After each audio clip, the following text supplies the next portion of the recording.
오늘은 감사 하나님의 뜻이다라는 제목으로 하나님 말씀 전하도록 하겠습니다. 선교회 갈 때마다 저는 종종 그런 생각을 합니다. 미국에 사는 우리들의 삶이 참 복되다.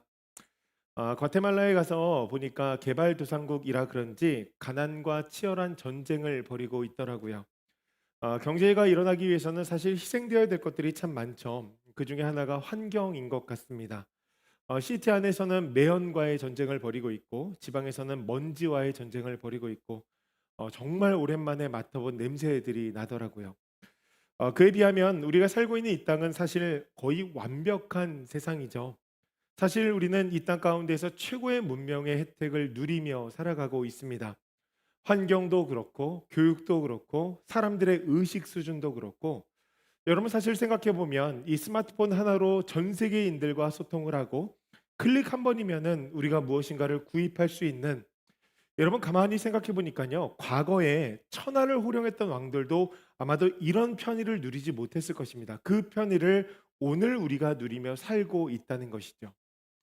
그런데 아이러니하게도 우리는 역사상 가장 불평과 불만이 많은 세대, 그 시대 가운데 살아가고 있습니다. 한 조사에 따르면 이 한국 사람들이요. 일상의 대화 가운데 70% 이상이 불평과 불만이라고 합니다. 여러분 오늘 말씀 들으시면서 나의 언어와 나의 마음의 상태, 나는 정말 사람들과 어떤 대화를 나누고 있는지 한번 살펴보시면 좋겠습니다.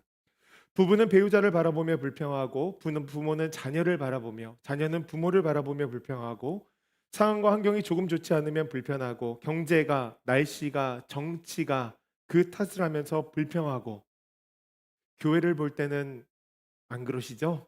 안 그러신 줄 믿습니다. 여러분 우리 일상이 정말 끊임없는 이 불평의 연속이라는 거예요. 다음 세대는 좀 더 심각합니다. 소셜 미디어가 이런 현상을 막 부추기고 있거든요. 다른 사람들의 꾸며진 그 화려한 삶을 구경하면서 자연스럽게 자신의 삶과 비교하고 부러워하면서 오늘 내 삶에 대한 만족을 가지지 못한다는 거예요. 심리학자들은 이것을 비교 중독이라고 하는데 최근에 청소년들과 청년들의 우울증과 불안장애에 굉장히 큰 영향을 미치고 있다고 합니다. 결국 모든 사람들이 정말 살기는 좋아졌는데 만성적인 불만족 환자가 되어졌다는 것이죠. 무엇을 가져도 무엇을 성취해도 항상 부족하다고 느끼고 마음 한편에 공허함을 가지고 살게 되었다는 것입니다. 여러분 그런 시대를 살아가는 우리들에게 하나님께서 오늘 이 말씀을 주시는 거예요. 범사에 감사하라. 이것이 그리스도 예수 안에서 너희를 향하신 하나님의 뜻이니라. 감사하라. 여러분 우리가 하나님을 믿으면서 때때로는 하나님의 뜻이 무엇입니까? 라고 고민을 하는데 하나님께서 가장 에센셜한 그 뜻을 알려주시는 거예요. 범사에 감사하라. 여러분 가장 먼저 우리가 알아야 될 것은 이 편지를 받았던 데살로니가 교회의 상황입니다. 여러분 그들은요 편안하지 않았습니다. 지속적으로 극심한 핍박을 받으며 살아왔거든요. 성도들은 믿음을 가졌다는 그 이유 하나만으로도 직장에서 쫓겨났고 때로는 재산을 몰수당하고 심지어는 생명의 위협을 받으며 살아갔습니다. 우리가 상상할 수 없는 고난이 그들의 삶 가운데 있었다는 거예요. 그들을 향하여서 하나님께서 말씀하시는 거예요. 범사에 감사하라. 힘들어 죽겠는데 하나님께서 감사하라고 말씀하시는 것이죠. 무엇이 감사하기에 하나님께서 우리에게 그 음성을 주시는 것일까요? 세 가지 이유가 있는데요. 첫째로 감사가 신앙의 토양이기 때문입니다. 감사가 신앙의 토양이기 때문이에요. 기초라는 것입니다. 본문 18절 앞에 보면 이런 말씀이 기록이 되어져 있죠. 항상 기뻐하라, 쉬지 말고 기도하라, 그리고 나서 범사에 감사하라. 여러분 기쁨과 기도와 감사는요. 우리 영적 생활의 가장 기본적인 요소들입니다. 중요한 것은 이것이 분리되어진 것이 아니라 우리의 호흡이 들숨과 날숨으로 이어진 것처럼 하나의 세트라고 하는 거예요. 그렇기 때문에 우리는 신앙생활하면서 기쁨을 느껴야 되고 기도를 해야 되고 늘 감사를 고백해야 된다라고 하는 것입니다. 여러분 사실 오늘 본문의 말씀을 딱 보면요. 마음에 의심이 가장 먼저 듭니다. 이게 도대체 가능하긴 한 건가? 왜냐하면 이 앞에 딱 붙인 수식어가 좀 그래요. 항상 기뻐하라. 항상. 쉬지 말고 기도하라. 범사에 감사하라. 여러분 여기 범사란 단어가 헬라어 엠파티란 단어인데 모든 상황에서라는 뜻입니다. 그러니까 좋은 일이 있을 때만 감사하는 것이 아니라 나쁜 일이 있을 때에도 힘겨울 때에도 어떤 상황 속에서도 감사하라는 거예요. 여러분 우리가 이 수식어를 통하여서 감사의 개념에 대해서 힌트를 얻을 수가 있습니다. 하나님께서 말씀하시는 감사는 오늘 우리가 이해하고 우리가 생각하고 일상에서 사용하고 있는 감사와 조금 다른 차원의 의미를 가지고 있다는 거예요. 생각해 보세요. 되게 많은 사람들은 기도가 응답되어졌을 때, 바라는 것들이 이루어졌을 때, 무엇인가를 소유하게 되어졌을 때 어떤 특정한 상황에 대한 반응으로서 감사를 고백합니다. 뭐 집에 들어갔는데 와이프가 상다리가 부러지게 한번 차려줬을 때, 뭐 이럴 때 감사하고, 뭐 때로는 샤넬백을 남편에게 선물 받았을 때, 아니 뭐 아빠가 이렇게 100불 이렇게 용돈 주면 우리 자녀들 감사하고, 여러분 그렇게 어떤 특정한 상황에 대해서 감사를 한다는 거예요. 그러나 그 반대의 상황 가운데서는 사실 우리가 감사하지 않죠. 그보다는 불평을 할 때가 많습니다. 왜냐하면 우리가 일상에서 고백하는 이 감사는요, 기준이 변하는 상황과 환경에 있거든요. 그에 반해서 하나님께서 우리에게 말씀하시는 이 감사는 그 기준이 믿음에 있습니다. 하나님께서 우리에게 감사하라 말씀하시는 것은 어떤 특정한 상황에 대한, 특정한 환경에 대한 반응이 아니라는 거예요. 본문에서 건면하는 감사는 상황과 환경에서 오는 감사가 아니라, 반응이 아니라 믿음의 반응이라는 것입니다. 하나님이 살아계시기에, 하나님이 주권을 가지고 내 삶 가운데 놀라운 통치를 이루어 가시기에, 하나님의 선하심이 이 땅의 공의와 정의로 드러날 것이기에, 하나님께서 내 삶을 인도하고 계시기에, 하나님이 내 아버지가 되시고 내가 그분의 자녀가 되었기에, 여러분 변치 않는 하나님을 바라보며 나아가는 믿음의 반응이 바로 감사라는 것입니다. 그러니 변치 않으시는 분을 바라볼 때 늘 감사할 수 있다는 거예요. 그래서 범사에 감사라고 우리에게 알려주시는 것입니다. 여러분 우리 믿음의 선조들을 가만히 보십시오. 대표적으로 극한 고난을 받았던 욥의 모습을 보세요. 특별히 잘못한 것이 없습니다. 그런데 하루아침에 모든 것을 잃었어요. 재산도 자녀도 심지어는 와이프도 떠나가고 자신의 건강까지 잃었습니다. 그런데 신기하죠. 그가 모든 것을 잃고 난 다음에 이런 고백을 해요. 욥기 1장 21절의 말씀인데 우리 한번 같이 읽어볼까요? 함께 있습니다. 이르되 내가 모태에서 알몸으로 나왔사온즉 또한 알몸이 그리로 돌아가올지라. 주신 이도 여호와시오 거두신 이도 여호와시오니 여호와의 이름이 찬송을 받으실지니이다 하고. 아멘. 그 극한 고난 가운데에서 하나님을 찬송하는 거예요.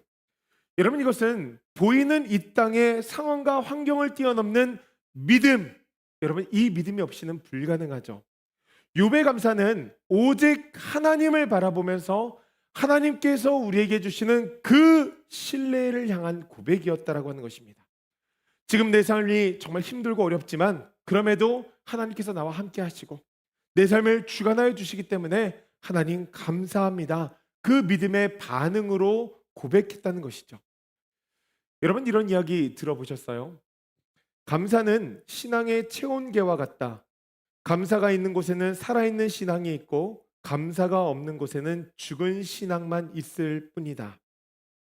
여러분 실제로 이 성경 가운데 나오는 믿음의 사람들을 보면 그들 가운데 공통점이 하나가 있는데 극한 상황 가운데서도 좋은 상황 가운데서도 고난과 핍박 가운데서도 늘 하나님을 찬양하며 감사하는 사람들이었다는 거예요. 여러분 성경의 인물뿐만이 아니죠. 우리 한국교회를 이끄셨던 고 주기철 목사님, 신사참배를 거부하고 감옥에 갇혀서 매일같이 매질을 당하면서 자유를 억압당하고 있을 때 그분이 하루에 3번씩 하나님 앞에 감사 기도를 드렸다고 합니다. 내 삶의 상황은 절망적이지만 이 땅에 하나님께서 살아계실 그 소망, 그 소망을 바라보며 감사를 고백한 거예요. 여러분 이 감사는요 믿음의 반응이라는 것입니다. 그러니 우리가 무엇인가를 막 찾아서 해야 되는 의무가 아니라 믿음을 가진 자라면 하나님에게 시선을 맞추었을 때 자연스럽게 나올 수 있는 반응이라는 것을 기억해야 된다는 거예요. 그래서 감사가 우리 신앙생활의 가장 기초, 그 토양이 되어야 한다는 것입니다. 사랑하는 성도님들, 저는 우리 성도님들 삶 가운데 감사가 가득하기를 소원합니다. 믿음으로 살아내면서 매 순간마다 하나님 앞에 믿음으로 반응하며 나아갈 수 있는 우리 모두가 되어지기를 주님의 이름으로 간절히 축복합니다. 둘째로 감사는요, 우리의 삶을 새롭게 합니다. 감사에는 긍정적인 에너지가 있죠.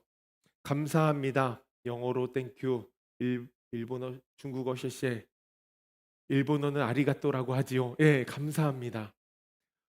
스페인어로는 그라시아스, 예, 감사합니다. 여러분, 이 감사에 대한 실제 연구 사례가 참 많은데요. 하버드 대학교의 로버트 에먼스 교수가 하루에 더도 말고 딱 5분씩 감사 일기를 쓰는 사람과 감사 일기를 쓰지 않는 사람들을 비교해서 연구했다고 합니다. 보니까 이 감사 일기를 쓴 사람들에게 여러 가지 긍정적인 효과가 나타나는데, 감사 노트에 대한 동기부여가 막 일어나시죠.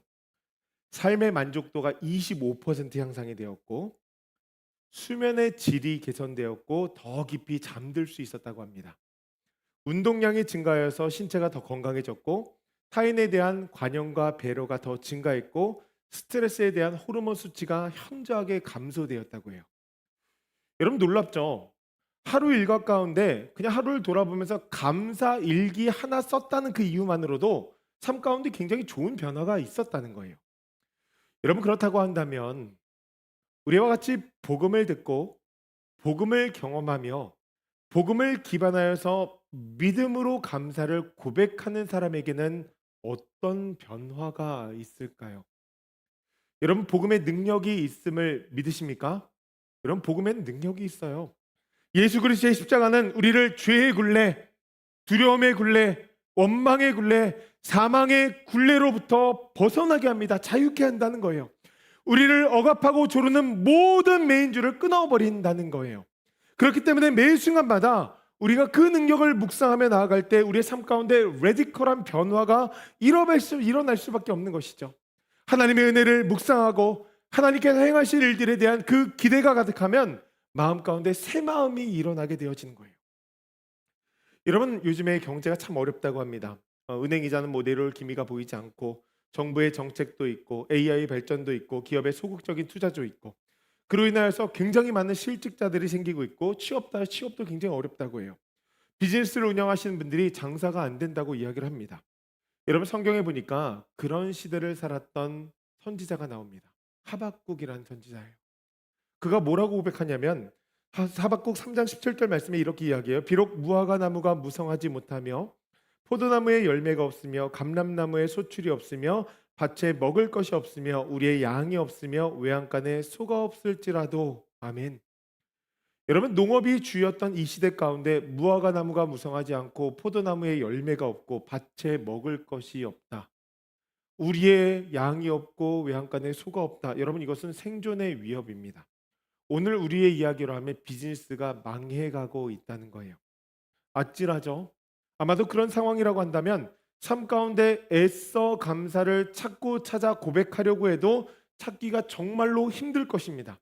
집에 막 차 앞 딱지가 빨간 딱지로 딱딱 붙는데 여러분, 아마 눈물이 가득할 거예요. 그런데 그가 그런 상황 가운데서 무엇을 고백하냐면 하박국 3장 18절과 19절의 말씀을 보니까 이렇게 이야기를 합니다. 우리 한번 같이 읽어볼까요? 나는 여호와로 말미암아 즐거워하며 나의 구원의 하나님으로 말미암아 기뻐하리로다. 주 여호와는 나의 힘이시라. 나의 발을 사슴과 같게 하사 나를 나의 높은 곳으로 다니게 하시리로다. 아멘. 구원의 하나님으로 말미암아 기뻐하리로다. 여러분, 하나님께서 우리와 늘 함께 하시니 그것이 믿어지니 오늘의 고난을 잘 지나갈 수 있겠다. 여러분, 그 기대가 생기는 거예요. 믿음의 고백이 터져 나오는 것이죠. 나는 구원의 하나님으로 인하여서 기뻐할 것입니다. 하나님께서 나의 힘이시오니 나의 발을 사슴의 발과 같이 할 것입니다. 여러분, 하나님께서 새 마음을 주신다는 거예요. 단순히 상황 가운데에서 그냥 감사의 요소들을 찾아서 고백하는 것이 아니라 지금까지 내 삶 가운데 역사하셨던 그 하나님, 그 하나님께서 우리에게 뭐라고 말씀하셨어요? 들에 핀 백합화보다 내가 더 귀하지 아니하냐. 하나님께서 우리에게 그 케어를 허락하시겠다고 하니 여러분 삶 가운데 불안감이 사라지는 거예요. 여러분 불안의 근본 원인이 무엇인지 아십니까? 미래에 대한 통제 불가능성에 대한 두려움이에요. 어떤 일이 일어날지 모르는 거죠. 그런데 여러분 복음은요. 이미 이루어진 사건에 기반한 약속입니다. 그러니 그 약속을 믿으며 나아갈 때 하나님에게 시선을 맞출 때 내 앞에 상황이 아니라 하나님을 바라보며 매 순간마다 감사하며 살아갈 수 있다는 거예요. 지금까지 나를 지키신 하나님, 우리의 가정을 인도하신 하나님, 그 하나님께서 우리에게 은혜를 베풀어 주신다라고 하는 것입니다. 여러분 그 확신 가운데에서 늘 바라는 것들의 실상, 보이지 않는 것들의 증거를 감사로 고백하며 나아가는 것이죠. 여러분 삶 가운데 하나님께서 우리에게 주시는 활력이 가득한 거예요. 여러분 그 소망을 품고 나아갈 수 있는 우리 모두가 되어지기를 간절히 소원합니다. 셋째로 감사는요, 이 공동체를 세워 나간다는 거예요. 제가 이 선교에서 참 인상적인 부분이 하나가 있었는데 무엇이냐면 함께 간 이제 버지니아 펠로우십 교회 성도님들이 참 좋은 분들이시더라고요. 물론 우리 교회 성도님들이 더 좋지만 그분들도 참 좋은 분들이시더라고요.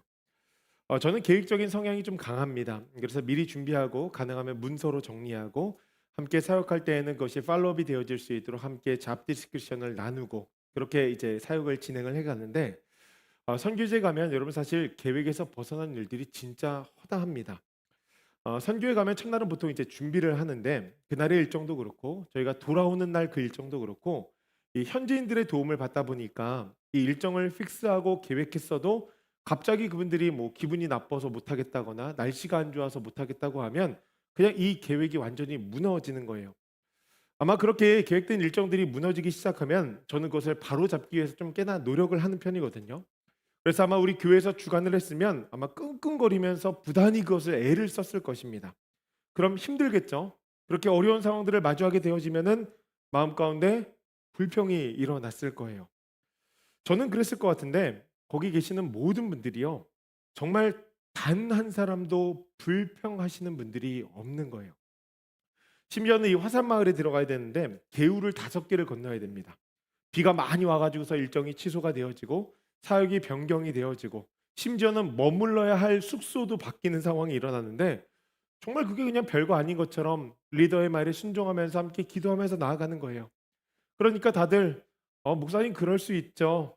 집사님 권사님 잘하셨어요. 고맙습니다. 감사합니다. 그러면서 서로 배려하고 격려하는 거예요. 그러니 선교의 모든 일정이 정말 로마서 12장의 말씀처럼 즐거워하는 자들과 즐거워하고 우는 자들과 함께 우는 그 말씀의 역사가 일어나는 현장이 되어지는 것이죠. 분열이 정말 하나도 일어나지 않는 거예요. 제가 그래서 신기해서 왜 그런가 그리고 관찰을 많이 해봤습니다.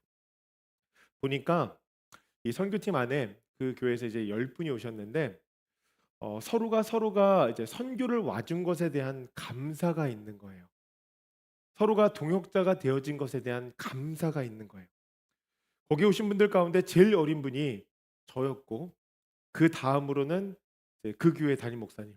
그래서 목사 둘이 이제 제일 어리니까 뭐 짐 열심히 나르고 제일 고령자는 71세 두 분의 권사님, 여자 권사님, 그리고 60대 권사님, 집사님, 50대 후반의 장로님.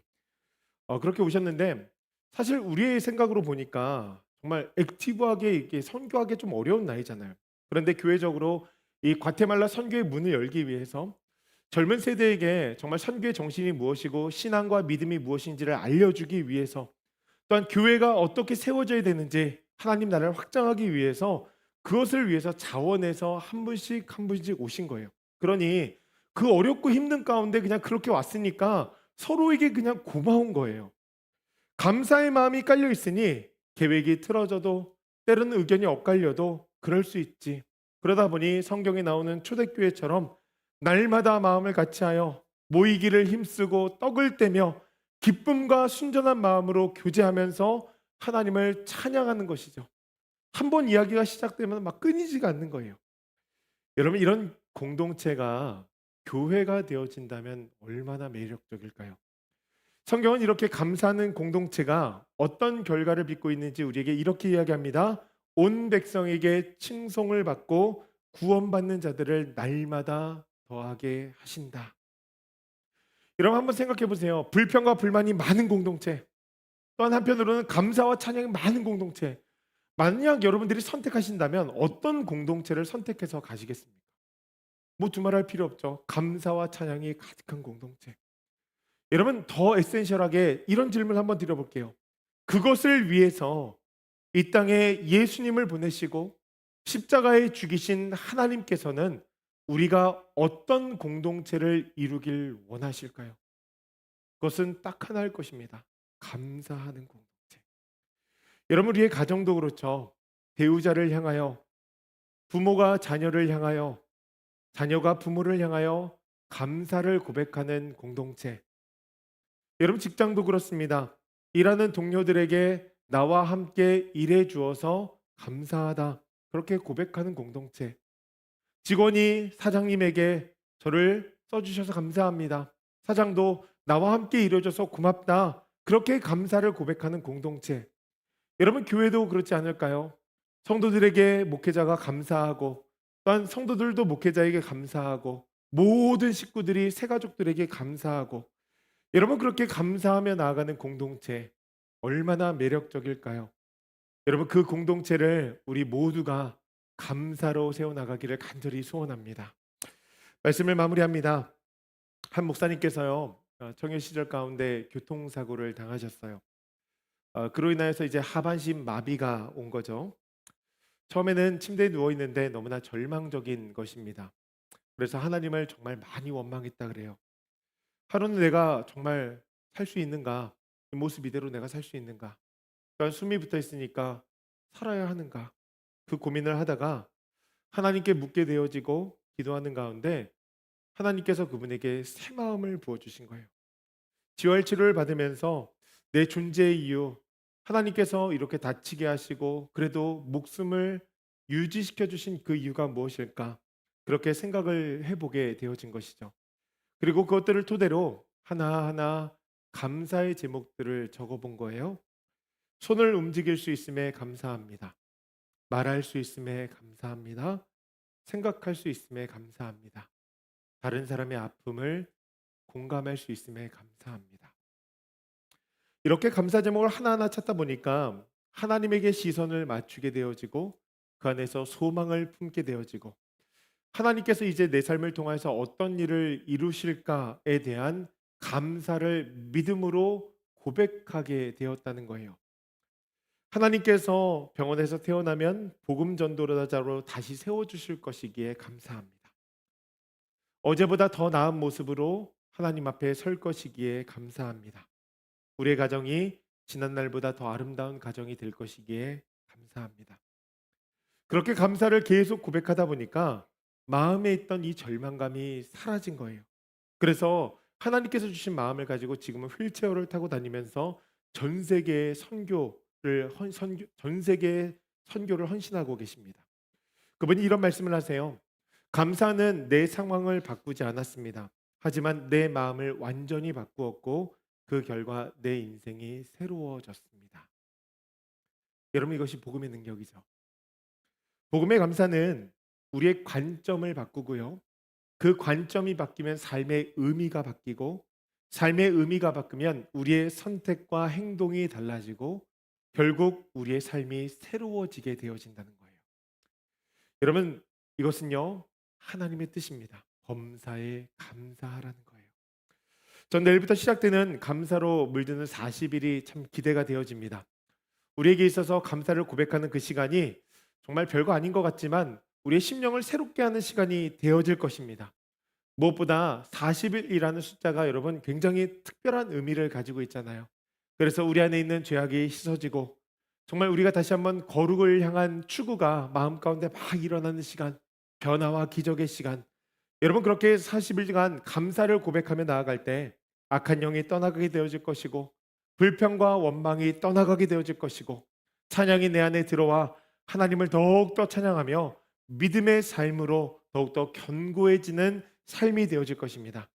여러분 그렇게 감사로 하나님께 영광 돌리며 하나님의 형상을 회복하여서 이 땅 가운데 복음의 능력을 전파하며 살아갈 수 있는 우리 모두가 되어지길, 그 하나님의 뜻을 행하며 하나님 앞에 충실한 일꾼이라 칭찬받을 수 있는 우리 모두가 되어지기를 주님의 이름으로 간절히 축복합니다.